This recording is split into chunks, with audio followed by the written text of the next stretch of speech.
IELTS Speaking Part 1. Saying thank you. Question 1. Have you ever sent a thank you card to others?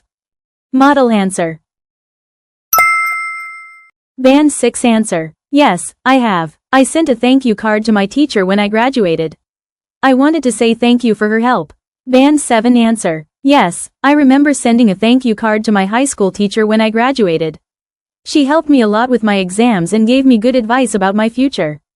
I felt it was important to show my appreciation, so I wrote her a card with a short message. Band 8 answer. Yes, I've sent a few thank you cards in my life. One that stands out was to my high school English teacher after I passed a very difficult exam. I wrote a heartfelt message in the card, expressing how her guidance and encouragement made a big difference. I think writing a thank you card feels more personal than just saying, thanks, in person or online. Question 2. Do people in your country often say, thank you? Model answer. Band 6 answer. Yes, people say, thank you, but not all the time. We say it in formal situations or when someone helps us. Band 7 answer. Yes, people in my country say, thank you, especially in polite or professional situations. For example, we say it to teachers, coworkers, or even strangers who offer help. But with close friends or family, we sometimes just smile or use body language instead of words. Band 8 answer. Yes, saying, thank you, is common in my culture, but the frequency and tone depend on the context. In formal situations or with people we don't know well, it's a must. However, among close friends or family, verbal thanks are sometimes replaced by gestures like a nod or a smile. Still, I think the idea of expressing gratitude is deeply valued in our society, whether through words or actions. Question 3. On what occasions do you say, thank you? Model answer. Band 6 answer. I say, thank you, when someone helps me or gives me something. Like, if someone opens the door for me, I will say it. Band 7 answer. I usually say, thank you, when people do something kind for me, like helping me carry something heavy or giving me a gift. I also say it when someone gives me useful advice or spends time helping me study. Band 8 answer. I express thanks in many situations, both big and small. Of course, I say, thank you, when someone offers me help or a gift, but I also use it to acknowledge emotional support, like when a friend listens to me during a tough time. Even small things, like a stranger holding the elevator, deserve appreciation. I think recognizing these moments helps build positive relationships. Question 4. Why do people need to say thank you to others? Model answer. Band 6 answer. Because it is polite. If someone helps you, you should say thank you. It's good manners. Band 7 answer. Saying thank you shows respect and appreciation. It makes the other person feel good and helps build trust. I think it's an easy way to make someone happy and keep relationships strong. Band 8 answer. People say thank you not just to be polite, but to build and maintain social bonds. Gratitude creates a positive atmosphere and encourages kindness to continue. For example, when someone hears a genuine, thank you, they're more likely to help again in the future. In both personal and professional settings, expressing thanks is a small action that can have a big emotional impact. IELTS Speaking Part 2. A trip by public transport. Describe a trip you took by public transport. You should say, when it happened, what means of transport you took, what you did during the trip, and explain how you felt about the trip. You have 1 minute to prepare.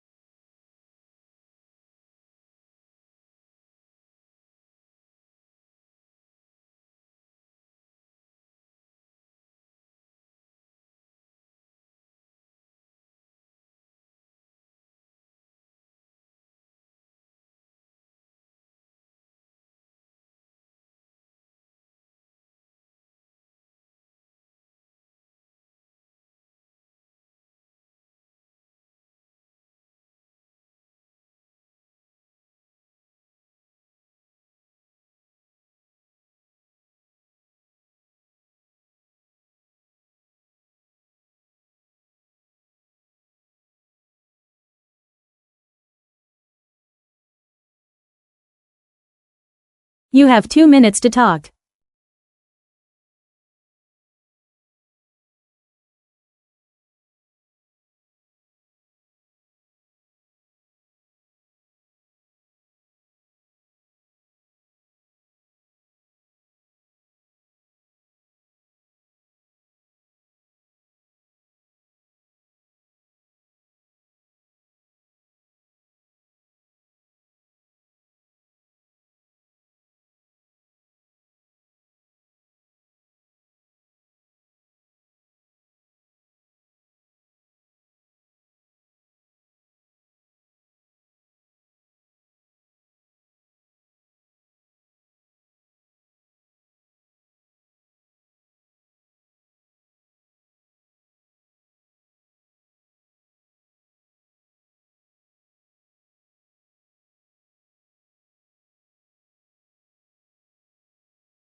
Model answer. Band 6 answer. I want to talk about a trip I took by public transport last year. It was a bus trip from my city to a nearby town. I took the bus because it was cheap and easy. The bus ride took about 2 hours. During the trip, I just listened to music and looked out the window. I saw a lot of trees and buildings. The weather was nice and the bus wasn't crowded. I felt relaxed and happy because I didn't have to drive. It was a simple and nice trip. Band 7 answer. I'd like to talk about a trip I took by public transport about a year ago. I traveled by intercity bus from my hometown to a nearby town to visit a friend. I chose the bus because it was inexpensive and convenient. The ride took around 2 hours, and during the trip, I listened to music, looked out the window, and even read a few pages of a book.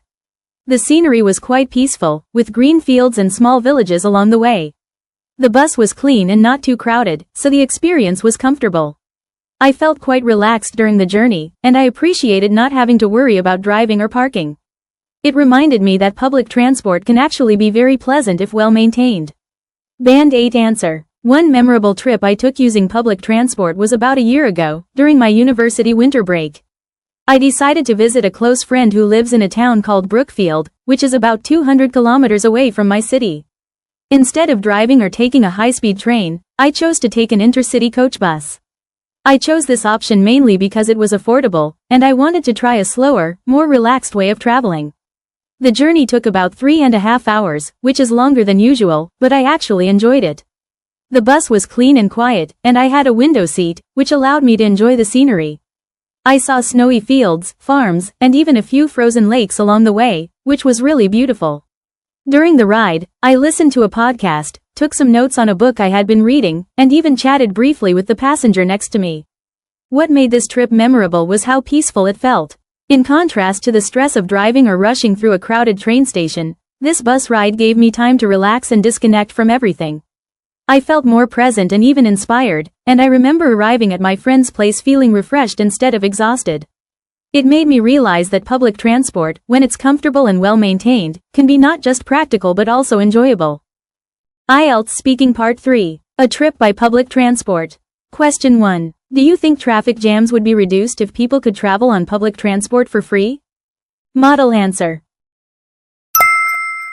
Band 6 answer. Yes, I think free public transport might help reduce traffic jams. If people don't have to pay, maybe more people will take buses or trains. That way, there will be fewer cars on the road, and traffic might be better. Band 7 answer. I think offering free public transport could reduce traffic jams, but it depends on other things too. If the buses or trains are clean, fast, and on time, more people would probably be willing to use them. Just making it free is not enough. People also care about how convenient and comfortable it is. Band 8 answer. Free public transport could help ease traffic congestion, but it's not a magic solution. People might be encouraged to use it, especially if it's not only free but also reliable and efficient. However, if the service is slow, overcrowded, or poorly managed, many would still prefer driving. So I believe it could be part of the solution, but only if it's combined with better urban planning, frequent service, and maybe even restrictions on private car use in busy areas. Question 2. Why do you think more and more people prefer to travel by plane? Model answer.